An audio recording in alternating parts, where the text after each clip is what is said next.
فمن ثقلت موازينه فأولئك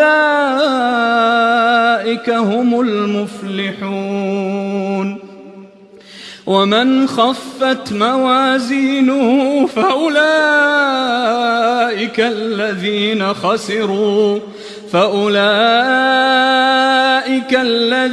خسروا أنفسهم في جهنم خالدون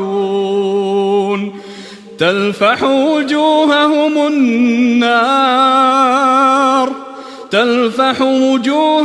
النار وهم فيها كالحون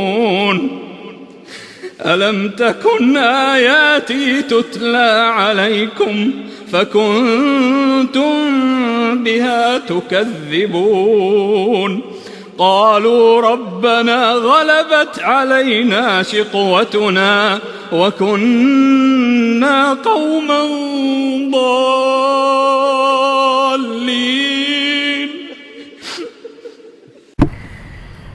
Bismillahirrahmanirrahim.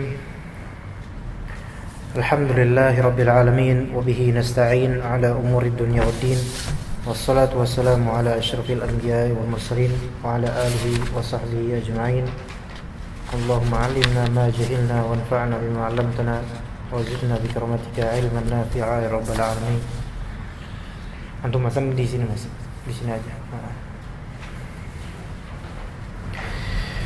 Insyaallah kita akan memulai kajian atau meneruskan kajian tafsir juz 18 di surat Al-Mu'minun ayat ke-17 sampai ke-22 berkaitan dengan tauhid rububiyah, yaitu Allah Subhanahu wa taala menyebutkan perbuatan-perbuatannya yang agung,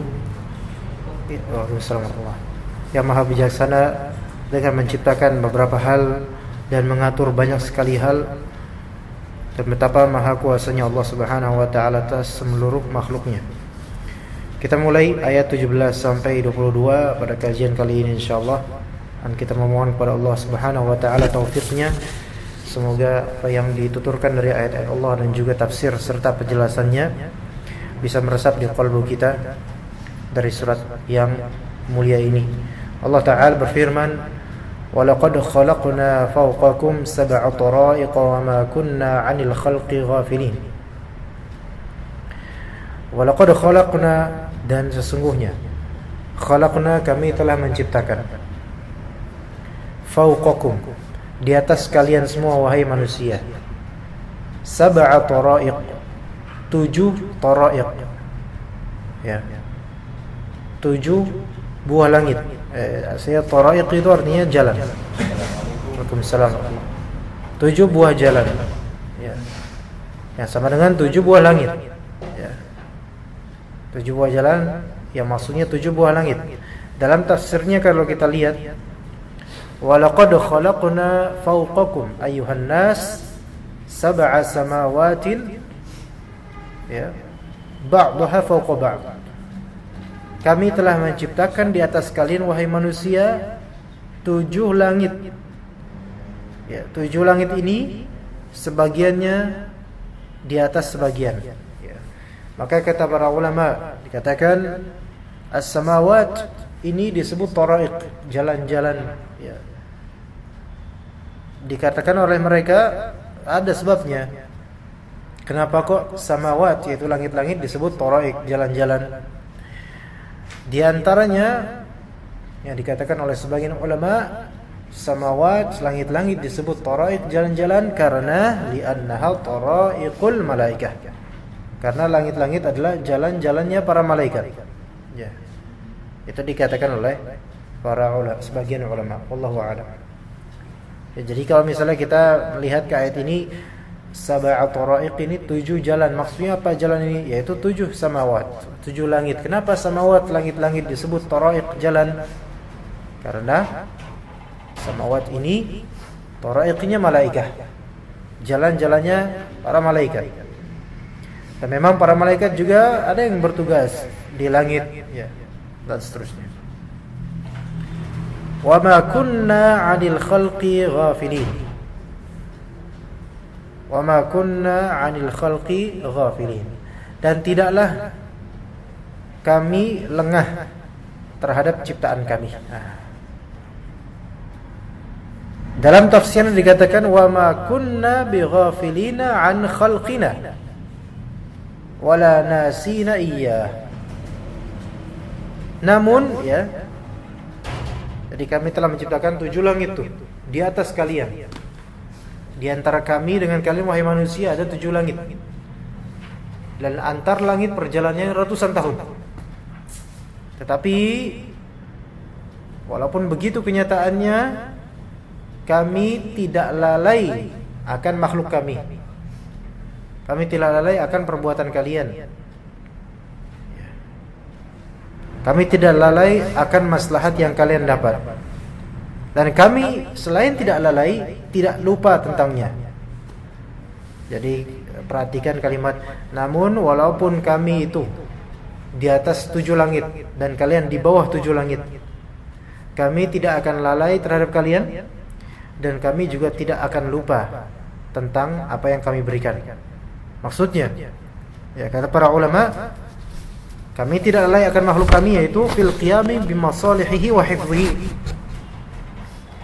Itu walaupun kalian tuh paling dasar di dunia, di bumi, kecil sekali, namun kami tidak lalai terhadap maslahat kebaikan untuk kalian, dan juga kami tidak lalai selalu menjaga kalian dari meteor, ya, dari jatuhnya langit ke bumi, enggak lalai.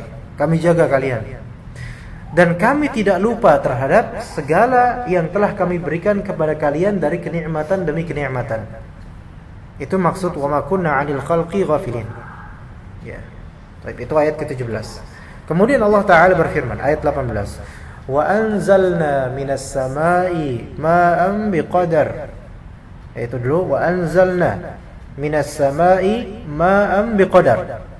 Dan kami turunkan air, ya, kami telah menurunkan air dari langit, ya, biqadar, menurut suatu ukuran.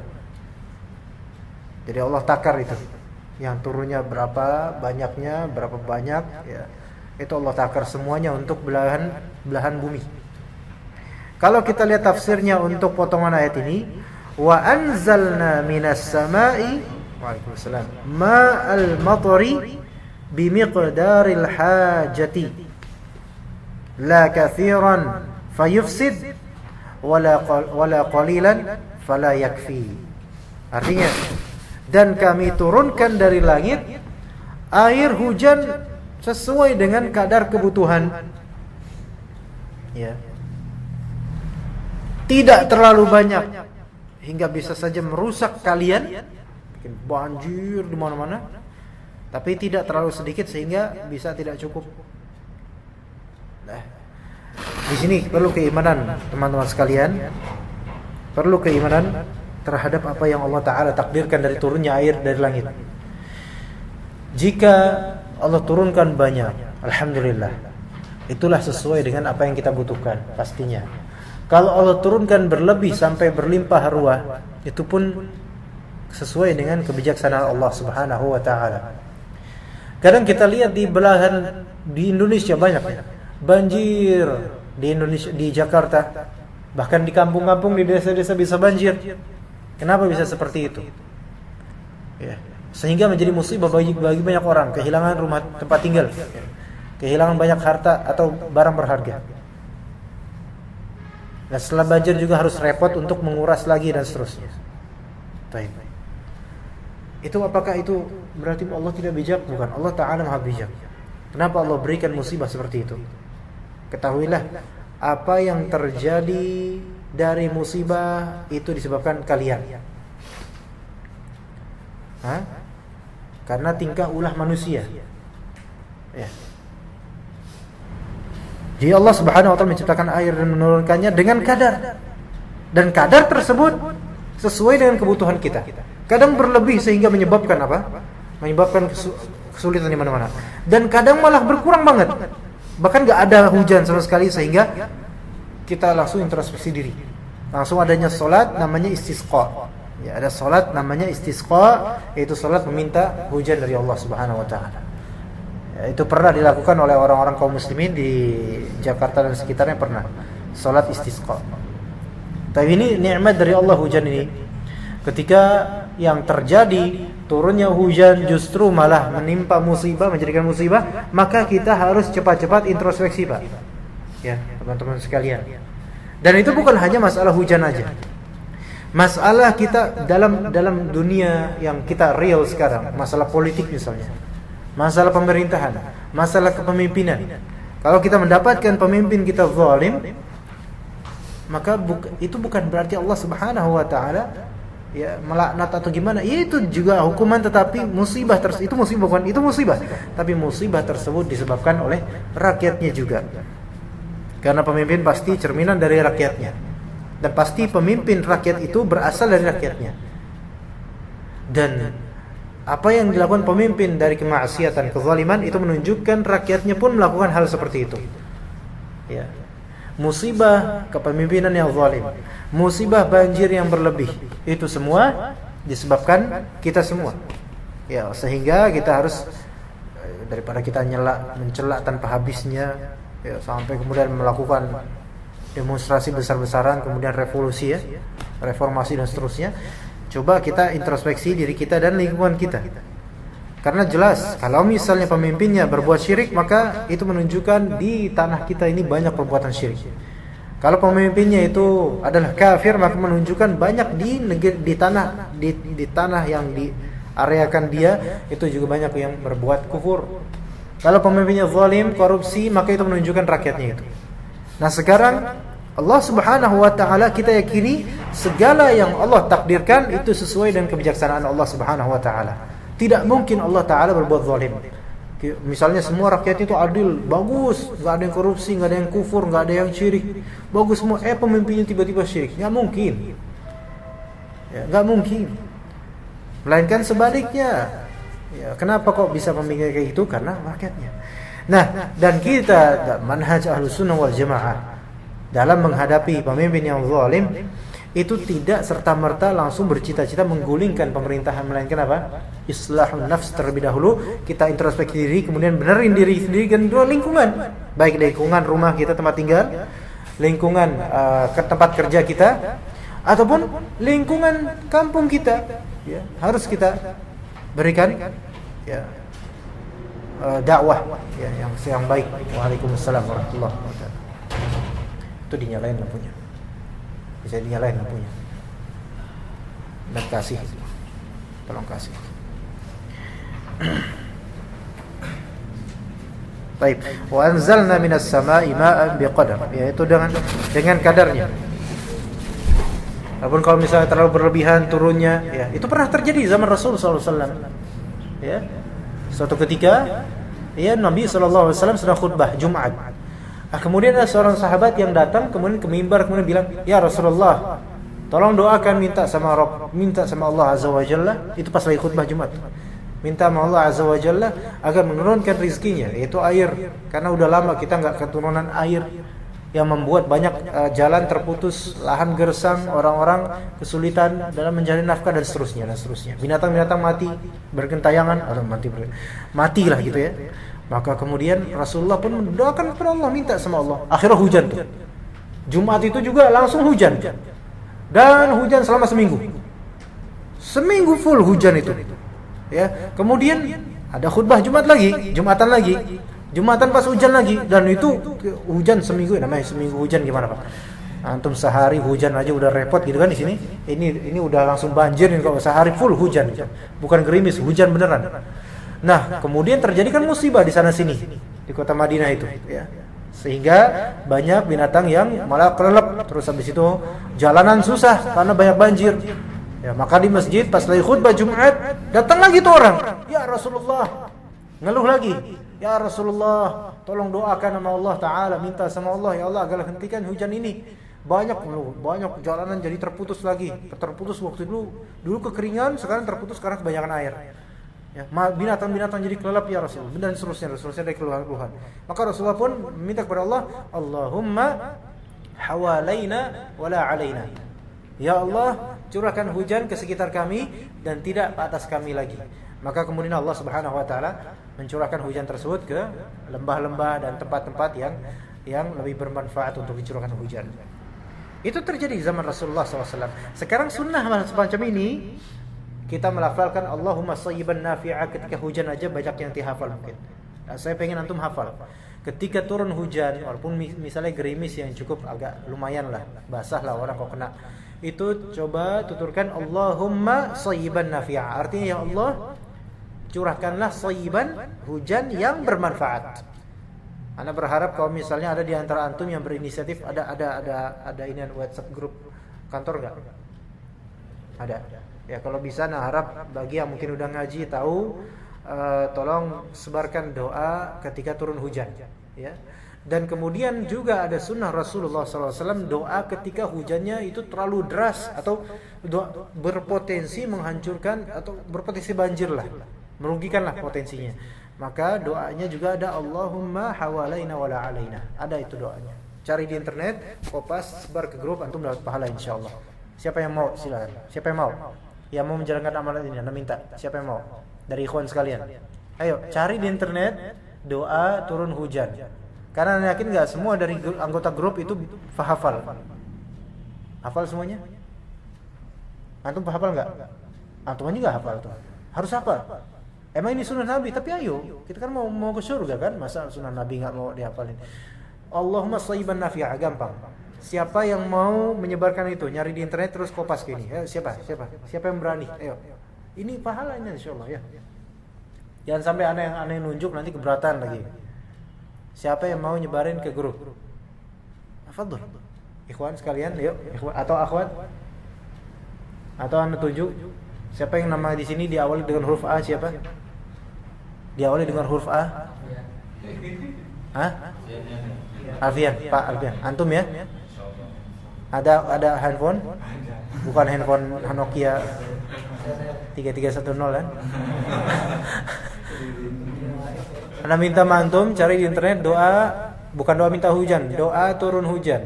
Doa saat turun hujan, antum kopas aja. Rasulullah bersabda begini doanya, kemudian antum sebar di grup.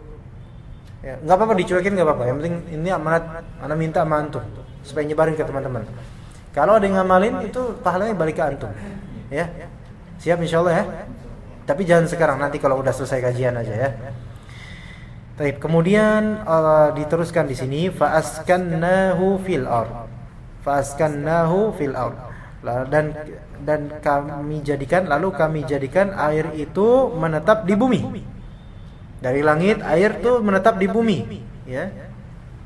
Di dalam tafsirnya dikatakan Arabiknya faja'alnahu yastaqirru fil ardi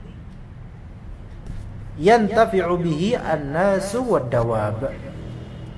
Artinya kami jadikan air itu menetap di bumi. Ya.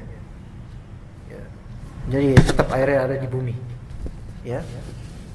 Walaupun kemudian kalau di laut itu dikatakan oleh para ulama air hujan itu asalnya dari awan ya kan, dan awan itu dari serapan dari air laut, ya kan, air laut.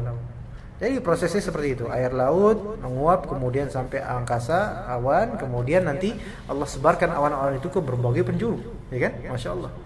Nah nanti di tempat yang Allah takdirkan di situ turunlah itu hujan dengan kadar yang Allah Taala tentukan dengan detail kadarnya, entah berapa ton misalnya turunnya, wallah ya untuk satu tempat. Nah Allah tetapkan pas udah ada hujan ditetapkan di bumi, ya. Dan tentu penetapan di bumi ini manusia dan binatang bisa mengambil manfaat dari air hujan. Saya pernah di Tanah Gambut dulu di Kalimantan. Warna dan rasa dari air tanah gambut itu warna merah dan juga rasanya masya Allah kayak air cucian ya. Rasanya kayak gitu, air cucian yang udah direndam 3 hari ya, rasanya kayak gitu. Tapi halal dan bagus, kadang-kadang malah bagus karena itu dari akar-akar juga bercampur sama akar-akar dan tanah tumbuhan ya. Nah itu ketika kita mau nyuci pakaian putih misalnya ya, pakaian seragam atau kaos musim ini itu merah jadinya, jadi jelek jadinya. Iya. Sehingga menunggu apa? Menunggu hujan. Kalau mau pakaian putih itu dicuci, nunggu hujan dulu. Percuma pakai pemutih tetap aja. Kalau airnya kayak gitu yang malah pemutihnya enggak mempan. Nah kan? Masya Allah. Jadi nunggu air hujan. Makanya nikmat sebenarnya kita di sini air hujan masih putih. Ya, kalau misalnya air hujan udah bukan putih lagi air warnanya, ya, gimana nanti? Ya. Jadi Allah Taala turunkan kita waktu itu sering ember besar ya, pas hujan, langsung kita bawa ember tuh banyak. Ya alhamdulillah. Itu ember airnya yang putih itu nggak boleh buat mandi. Ya, buat apa terus? Buat nyuci baju-baju putih. Atau buat minum ya, kalau misalnya memang pengen minum air yang lebih enak gitu kan, maka kenikmatan itu. Nah kemudian di sungai-sungai kalau kita lihat ya, masih tetap airnya. Di sini airnya bersih nggak mas? Di sini paham? Berarti dari mana dia ininya? Gitu. Berarti nggak dari tanah sini langsung. Kalau dari tanah sini langsung kecampur sama samping ya, rasanya kayak gitu tuh. Ya, saya sendiri merasakan kayak gitu, nggak terlalu, masih jauh kayak dari sungai yang kotor, tapi karena kurang dalam galinya, maka jadi kayak gitu airnya. Ya. Sehingga berefek kepada kulit juga, ya. Seperti itu kenikmatan Allah Taala masih menjadikan air itu di tanah terpendam dan bisa kita gali juga. Itu alhamdulillah, itu nikmat banget. Dan kemudian Allah Taala katakan wa inna ala dhahabin bihi laqadirun. Dan sesungguhnya kami benar-benar berkuasa, maha mampu menghilangkan air-air itu. Ya. Dan di dalam tafsirnya wa inna laqadiruna ala an nuzhiba bihi atau nadhhaba bihi fala tantafi'un. Dan sesungguhnya kami maha mampu menghilangkan air itu sampai kalian tidak bisa memanfaatkannya. Coba bayangkan, Pak. Ya, teman-teman sekalian, kalau misalnya air di kontrakan atau di rumah antum ya, kering, itu paniknya gimana? Paranoid kan, langsung panik gitu. Ya. Langsung panik. Subuh-subuh bangun tidur, mati listrik, ya, air enggak ada. Gimana tuh rasanya? Tetangga belum pada bangun. Nikmat kan yang namanya kita bangun tidur lampu masih terang tuh nikmat. Kita bangun tidur, kita ngucur air masih nikmat. Kita bangun tidur masih ada air yang udah matang tuh nikmat. Gimana kalau misalnya dispenser kita kosong pas kita bangun tidur? Ya, mau ngopi, mau ngeteh, nyuruh istri misalnya, bikin teh dong, airnya habis. Terus kita marahin tuh istri. Ya udah takdirnya kayak gitu gimana? Kita mau mandi junub ya, tadi junub gitu malamnya. Pagi-pagi air nggak ada kerontang. Gimana tuh? Ya boleh pakai tayamum boleh kalau nggak ada. Tapi nggak boleh tayamum. Kan ada masjid, ke masjid aja mandi di masjid. Lah istri gimana? Ajak mandi di masjid. Habis itu jemaah di masjid ya kan? Anak-anaknya gimana? Nah ini masalah. Bawa ke masjid semua sekeluarga gitu kan. Bawa anduk, bawa gayung. Nah ini ngapain ente gitu. Jadi ini nikmat sekali ikhwan sekalian. Ya, kita masih punya air banyak, ini nikmat. Kalau antum rasain nih di sekarang hidup di sini terus hidup di padang pasir sana. Ya, rasakan itu bedanya atmosfer ya udah. Kita kalau misalnya kita sering kali ya kita enggak mengkadarkan syukur kita dengan kenikmatan yang kita dapat ya. Sehingga baru ketika kita kehilangan akan hal itu baru kita mengenal akan nilainya ya. Kadang-kadang nih orang punya pekerjaan ya. Dia punya pekerjaan tapi bosnya itu kurang bagus gitu misalnya. Atau gajinya, salary-nya itu enggak seperti salary orang-orang di bank misalnya. Ya. Saya berapa salary sesuai UMR 3,1 misalnya. Nah, kemudian dia melihat teman-temannya, udah 4 juta, 4,5 juta, 5 juta untuk pedagang sampai omsetnya 6 juta bersih misalnya. Ngiri dia. Akhirnya apa? Resign. Cari pekerjaan lain. Pas sudah resign, ya, baru pas itu ngelihat bahwasannya nyari kerja itu sulit sekali. Nah, baru di situ tuh dia setelah kehilangan pekerjaan baru ketika itu dia ngerasa betapa nikmatnya saya minimal punya pekerjaan tuh udah nikmat, ya kan? Walaupun gaji mungkin pas-pasan dibandingkan dengan banyak yang untung besar, tapi ini udah standar gitu kan. Sama keumuman orang standar. Betapa banyaknya orang yang masih nganggur loh, Mas. Masih nganggur, dia bingung mau nikah juga, bingung gitu. Ya, orang tuanya enggak bolehin kamu enggak boleh nikah kecuali kalau udah mapan. Nah, jadi bingung tuh. Udah gitu, kalaupun udah mapan belum tentu ada yang mau sama dia. Nah, kan bingung. Ya, Mas ya? Mas Lintar. Ya, bingung nanti kayak gitu. Capek ya. Tapi kalau dia tawakal sama Allah, sesungguhnya apa yang ada pada Allah itu dari takdir itu pasti berhikmah dan baik ya. Maka kita bersyukur pada Allah. Kemudian Masih berkaitan, ya, kali ini berkaitan dengan nikmat Allah. Kemudian fa ansha'na lakum bihi jannatin min nakhil wa a'nab. Fa ansha'na, lalu dengan air itu kami tumbuhkan buat kalian, lakum, buat kalian apa yang ditumbuhkan? Jannat. Jannat ini jamaah dari jannah, yang artinya taman-taman, kebun-kebun yang penuh dengan tumbuhan-tumbuhan indah, ya kan? Jannat ini min nakhil wa a'nab, terdiri dari nakhil, kebun-kebun kurma, terdiri dari kurma, pohon-pohon kurma, dan juga a'nab, pohon-pohon anggur. Kok menurut kami pohon kurma sama anggur itu di Indonesia kan, ya pohon kurma kan kayak pohon palem, Mas. Iya enggak? Anggur kayak gimana pohonnya, tahu enggak? Menjalar. Dibandingin sama pohon-pohon Indonesia, kayaknya bagusan pohon Indonesia. Iya. Banyak di Indonesia pohon-pohon yang tentu kalau di orang Arab melihat bagus banget, ya cakep banget gitu kan. Tapi kenapa Allah Ta'ala mempermisalkan dengan mencontohkan dengan pohon palem atau kurma sama pohon anggur? Karena memang di Arab, ya, di padang pasir gitu, ya nggak kayak kita, ya.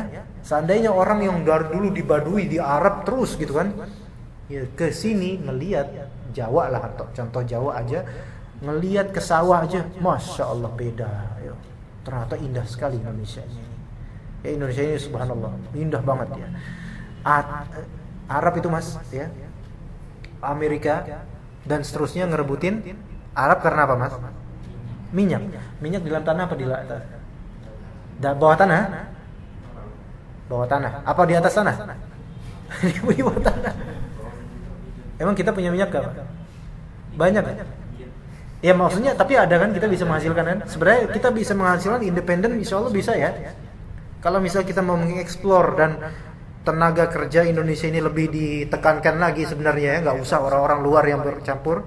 Sebenarnya bisa kita cukup independen tanpa memerlukan yang lain. Dan nggak mengekspor banyak-banyak, tapi untuk Indonesia ini cukup sebenarnya, insya Allah.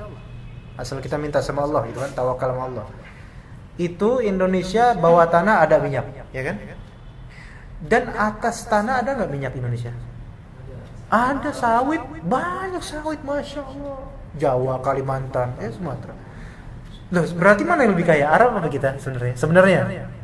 Itu baru 2 contoh minyaknya. Belum lagi masalah misalnya emas.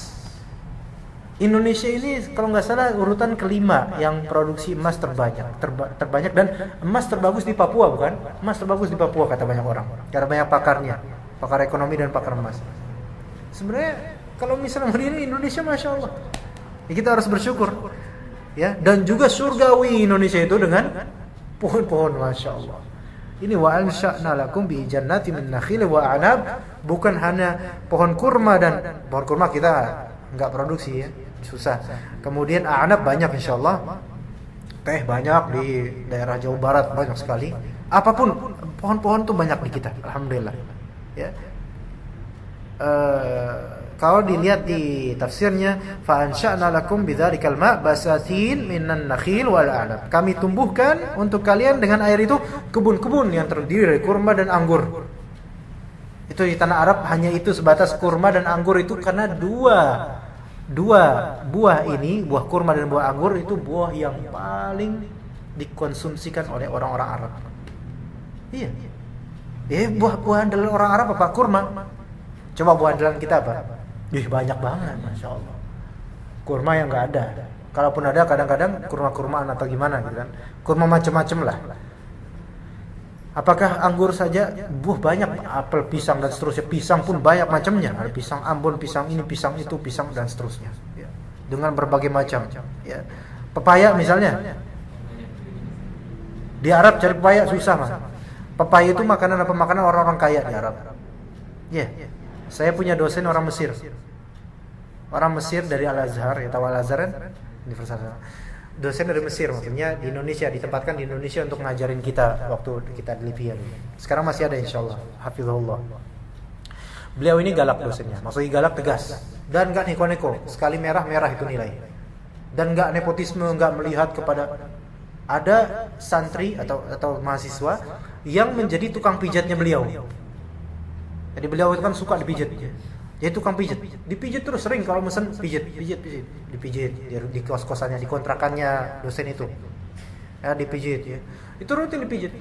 Tapi sekali ujian kalau nggak bisa dimerahin itu. Bodoh amat, mau yang paling terdekat tetap dimerahin. Nggak kenal, nggak pandang bulu. Ya. Nah, suatu ketika ada teman anak sekelas. Beliau ini ya pengen dalam artian kayak nyogok gitu. Ya supaya dapat syafaat, supaya nilainya enggak jelek-jelek amat, ya dia beli pepaya. Pengen ngasih ke dosen ini. Ini menjelang ujian akhir. Ya, beli pepaya. Kenapa kok pepaya? Karena di Mesir itu pepaya itu sulit ditemuin. Dan pepaya itu biasanya impor. Dan yang namanya buah kalau impor pepaya itu kan berarti kan harus fast. Pengirimannya harus cepat ya. Dan itu mahal gitu kan. Maka pepaya buah yang mahal. Padahal di kita diawur-awurin tuh di pasar-pasar kan.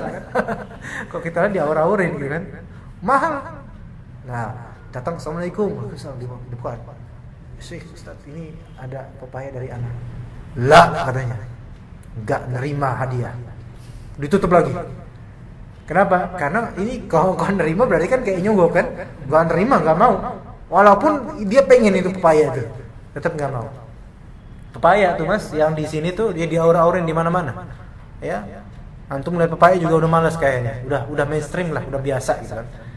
Tapi di sana mahal gitu.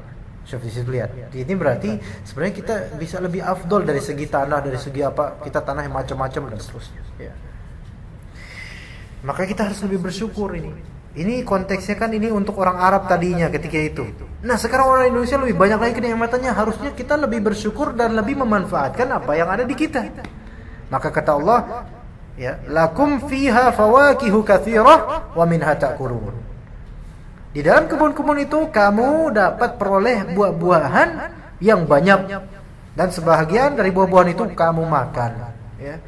Dalam tafsirnya dikatakan lakum fiha fawakihu muta'addidatul ashkali wal alwan katin wal rumman wat tufah wa minha ta'kulun. Untuk kalian apa yang ada di dalam kebun-kebun itu dari buah-buahan, ya, beragam bentuk dan beragam warna. Masya Allah. Antum kalau dikelilingi oleh buah-buahan tuh indah kan, enak rasanya, tinggal pilih mau. Ini sekarang aja udah kayaknya pengen makan buah itu. Pilih buah apa? Kalau di zaman itu di Arab itu seperti buah tin, ya, buah delima, buah apel, ya, darinya kalian bisa makan. Ya, alhamdulillah. Di kita juga alhamdulillah. Ini penyebutan kenikmatan dari Allah. Dan juga wa syajaratan takhruju min turi sayna tanbutu bid-duhni wa sibghil lil akilin. Dan juga Allah Ta'ala menyebutkan dari tumbuhan itu ada syajarah, ada pohon kayu yang takhruju min turi sayna, yang keluar dari Tur Sina. Tahu Tur Sina? Bukit. Nama bukit, ya. Bukit Tur Sina ini dikatakan oleh para ulama, ya, Ibnu Abbas mengatakan bahwasanya bukit ini adalah bukit yang atau gunung yang Allah Subhanahu wa taala berbicara kepada Nabi Musa di situ. Jadi Allah mengajak Nabi Musa alaihissalam berbicara di bukit Tur Sina itu.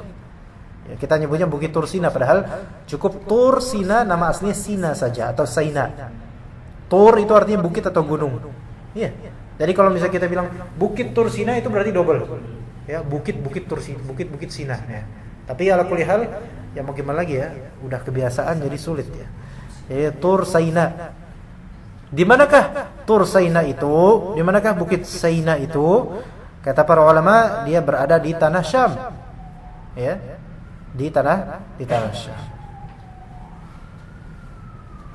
Yang mana pohon berikut ini, pohon yang aslinya dari bukit itu, ya, tanbutu bid-duhn, menghasilkan minyak. Wasibghil lil akilin, dan pemakan makanan bagi orang-orang yang makan. Apa sih maksudnya? Lihat di sini. Wa ansha'na lakum bihi syajarataz zaitun allati takhruju fi mantiqati Jabal Sayna tanbutu ad-duhna alladhi yastakhriju min thamariha yudahhinu bih atau yudahhanu bih wa yu'tadam. Artinya, dan kami tumbuhkan untuk kalian dengan air itu ada pohon namanya pohon zaitun. Nah, ini pohon zaitun. Pohon zaitun itu kata para ulama asal tumbuhnya pertama kali di Tursaina, yang kemudian menyebar, ya, entah benihnya disebar sengaja, ya, atau apa gimana, pokoknya akhirnya menyebar. Ya, pohon zaitun itu asalnya keluar di daerah Gunung Sinai ini. Nah, pohon zaitun ini dari buahnya menghasilkan minyak, ya, minyak yang keluar dari buahnya. Ibarat kalau kita punyanya apa? Minyak sawit, ya, gitu kan, kelapa sawit. Ya. Nah, dan minyak zaitun itu bisa dikonsumsi. Minyak tersebut bermanfaat untuk, ya, untuk makanan dan menjadi lauk pauk, ya. Jadi lauk itu bisa berupa minyak. Ibarat kalau kita kadang kuah yang kental, nah itu bisa dijadikan lauk pauk, kadang enak tuh. Sama sekarang misalnya salatoh itu sambal, ya Pak. Sambal dengan beragam macamnya. Ada sambal ala Sunda, sambal ala Jawa, sambal kecap, ya. Sambal Padang hijau, sambal, aduh, jadi lapar ngomongin sambal. Masya Allah. Ana sejujurnya belum makan siang dengan baik ini, jadi makanya langsung baper dan lapar langsung kalau misalnya dengar kayak gini nih, jadi pengen, ya. Tapi kita tahan aja, ya. Jadi itu dari pohon pun kita bisa menjadikannya lauk. Ya, kadang nanas, ya, nanas kita bisa jadi lauk, sayur nanas itu bisa. Masya Allah, kreatif orang-orang, ya. Kreatif orang-orang di sini, ya. Di sini banyak jenis makanan, ya, Masya Allah. Kemudian Allah Ta'ala berfirman, tadi udah, ya, pohon-pohon tumbuhan sudah, itu disebabkan apa? Air yang Allah Ta'ala turunkan dari langit.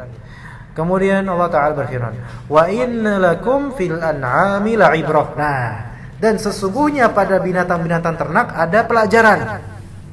Benar-benar terdapat pelajaran yang penting bagi kamu. Nusqikum mimma fi butuniha. Kami memberi kalian minum dari air susu yang ada dalam perutnya. Tafsirnya kita baca, wa inna lakum ayyuhan nas fil an'am, seperti al-ibil, al-baqar, al-ghanam, la'ibratan, ya, wa dalalatan tastadilluna biha ala qudratillahi wa lutfihi labikum. Nusqikum mimma fi butuni hadhihi al-an'ami labanan khalisan sa'igan lisyaribin. Artinya, sesungguhnya bagi kalian wahai manusia, terhadap binatang-binatang seperti unta, ya, binatang-binatang ternak maksudnya, unta, sapi, kambing, itu ada pelajaran atau ibrah dan petunjuk yang bisa kalian ambil tentang betapa kuasanya Allah dan kelembutannya terhadap kalian, sehingga binatang-binatang ini mau nurut sama kalian. Gak ada kambing ketika kita gembala, kambingnya nolak, gitu, nggak mungkin, ya. Bebek-bebek coba lihat bagaimana mereka bertaklid pada gembalanya. Gak ada bebek jalan sendiri, mempunyai hizb atau golongan sendiri. Yo kawan-kawan, gitu, nggak ada. Mereka ikut dan membeo pada penggembalanya. Alhamdulillah. Nah, itu pelajaran itu dari Allah supaya kita bersyukur, ya. Kami memberi kalian minum dari isi perut binatang-binatang ini, ya. Yaitu binatang-binatang ternak, kita boleh minum susunya kalau mereka punya susu. Ya, kalau ayam misalnya nggak punya susu, ya usah nggak dicari susunya. Ada kambing, sapi, onta, ya, kuda, kerbau, boleh nggak kita makan kuda? Boleh. Susunya kuda boleh nggak kita makan? Ya, kita minum? Boleh. Jadi selama binatang itu halal, maka susunya, kalau memang dia punya susu yang diperah, maka boleh diminum. Ya. Dan susu itu bersih dan cocok untuk para peminum dan bermanfaat. Ya. Kemudian kata Allah Subhanahu wa taala dalam ayat ini 21, walakum fiha manafi'u katsiratun wa minha ta'kulun. Dan juga pada binatang-binatang ternak itu terdapat faedah yang banyak untuk kalian. Dan sebagian darinya kalian makan, ya kan? Dan bisa dijual. Alhamdulillah, halal untuk dijual. Binatang ini halal untuk dijual. Kata para ahli tafsir, ya, walakum fiha manafi'u katsiratun tantafi'una biha minha karrukubi was-sufi wal-wabri wasy-sya'r wa ta'kuluna min luhumiha. Kami memberi kalian minum dari isi perut-perut binatang ini berupa susu yang bersih dan cocok untuk para peminum. Untuk kalian ada manfaat begitu banyak yang bisa kalian manfaatkan. Seperti apa? Binatang untuk berkendara, ya. Unta, kuda, ya. Keledai, tapi keledai nggak boleh dimakan, haram untuk dimakan. Kalau zebra boleh. Kemudian apa yang kita berkendara dengannya apa selain itu? Keledai nggak boleh dimakan, tapi boleh ditunggangi. Apalagi ayam, bebek bisa ditunggangi. Kerbau ya, sapi bisa tuh. Atau untuk penarik gerobak ya bisa. Gajah, gajah. Silakan yang mau makan gajah. Ya, sebagian ulama juga memperbolehkan memakan buaya. Ya. Buaya ada yang menghalalkannya, sebagian ulama menghalalkan. Tapi kalau antum jijik nggak usah. Ya, iya. Dikatakan bertaringnya dia termasuk bagaimanapun hewan air katanya. Sebagian ulama yang beralasan itu membolehkan. Tapi memang bagi jangan ditinggalkan. Lagi pula siapa yang mau makan? Apa sate buaya ya. Kalau roti buaya banyak yang mau makan. Biawak jangan, kalau misalnya biawak jangan. Nah di sini memang khilafiyah di antara ulama untuk masalah-masalah itu, biawak termasuk. Ya. Ala kulli hal, tinggalkan yang jarang-jarang gitu, bekicot, ya, walaupun dihalalkan. Tapi kalau kita nggak suka jangan baiknya, daripada nanti muntah-muntah, ya kan? Orang yang nggak suka susu misalnya, baiknya jangan minum susu. Misalnya dia susu putih, nggak suka susu putih, apalagi susu sapi atau susu apa tuh yang masih ada buih-buih ininya tuh, ya, itu enak tuh. Anda sendiri nggak suka. Nah, kalau dipaksa minum muntah itu, baiknya jangan. Iya, kalau nggak suka jangan. Ada yang nggak suka daging kambing, sekali makan daging kambing langsung darah tinggi, ya, marah-marah habis itu, sakit giginya dan seterusnya. Jangan dimakan, ya. Jadi makanlah yang bermanfaat untuk kita, ya. Dan bisa kita manfaatkan sebagai berkendara. Wol, bulu unta, rambut binatang juga bisa kita manfaatkan selama itu tidak najis. Kadang ada yang mengatakan kuas yang biasa buat kue-kue itu. Katanya, ya Anda nggak tahu ya, Anda itu mungkin lebih tahu. Ada yang bilang dari bulu babi. Benar atau enggak tuh? Hah? Bulu babi mah nggak gombal. Makanya Anda nggak tahu. Katanya. Sikat gigi, keras kayak gitu dari bulu babi. Yang itu atas-atasnya yang kecil-kecil. Oh, kok capek-capek sih dari bulu babi, ngapain? Banyak bulu-bulu lain yang insya Allah lebih ini. Anda takutnya ini tipis ya. Jarang tipis. Iya, tipis kan? Tipis halus gitu. Iya. Tipis halus. Sama kayak sapi. Iya. Iya, makanya itu saya bingung, itu bulu apaan kok? Bulu apa terus itu yang dikuas-kuas itu? Bulu ketek. Sintetis aja ya, tambah-tambahan atau gimana gitu ya. Iya, wallahu alam ya. Sapu ya atau apa? Biasanya kalau bulu kalau rambut kan kena solar juga dia enggak jik-jiknya enggak. Jadi biasanya kalau udah lama kan keras. Tapi ini terus aja kayak gitu ya. Kalau rambut mah kan lebih kecil. Ya rambut ya juga, rambut binatang bisa dimanfaatkan ya. Iya, ngapain capek-capek lah. Iya, itu demi menyesatkan aja atau gimana kok bisa? Kreatif, capek ya. Oke, hindari bulu-buluan itu. Kita langsung ke kalian bisa memakan dagingnya ya. Ini khataman ya, terakhir 22. Wa 'alaiha wa 'alal fulki tuhmalun. Dan di atas punggung binatang-binatang ternak itu dan juga di atas perahu-perahu kalian diangkut ya. Jadi binatang juga kita bisa tunggangi di atas punggungnya, maksudnya untuk apa? Untuk mengangkut kita gitu. Kita berkendaraan dengannya. Itu zaman dulu. Zaman sekarang binatang-binatangnya udah berubah. Ya. Panther udah jadi mobil dia. Kijang jadi mobil, Masya Allah. Tiger tuh jadi motor, gede lagi. Ya. Pakai ninja aja bisa kita tunggangi, ya kan? Nah, sekarang Masya Allah, ini kalau ingat Allah Ta'ala mengungkapkan kenikmatan-kenikmatan itu, yang mana kenikmatan ketika itu dengan sekarang jauh lebih fast, lebih cepat, lebih enak, lebih adem, lebih nyaman, ya, lebih murah juga mungkin. Nah, kata para ahli tafsir, wa 'alal ibli minal an'ami fil bar wa 'alas sufuni fil bahri tuhmalun. Kalian diangkut di atas punggung unta dari binatang-binatang darat. Itu kalau misalnya kalian di darat. Dulu kendaraan darat cuman apa? Unta dan kuda, atau keledai. Sekarang banyak banget. Kereta, ya, komuter lain, ya. Kemudian kereta-kereta luar kota, luar provinsi, mobil, motor, bajai independen, bukan mobil bukan motor dia, bemo, banyak sekali. Ya, sepeda dan seterusnya. Sepeda sama onta, cepetan sepeda, gitu kan? Itu padahal sepeda itu paling kecilnya kendaraan sekarang mungkin. Ya. Bahkan sama bom kar lebih cepat bom kar daripada unta, bayangkan. Sekarang kenikmatan sekarang itu kita takutkan Allah Ta'ala akan menanyakan lebih keras lagi pertanyaannya dibandingkan pertanyaan untuk orang-orang di zaman dulu. Ya. Juga di lautan kalian diangkut di atas perahu. Ya. Dulu nggak ada pesawat, Pak. Maka gimana sekarang, enak banget pesawat, cepet banget gitu kan? Ya, masya Allah.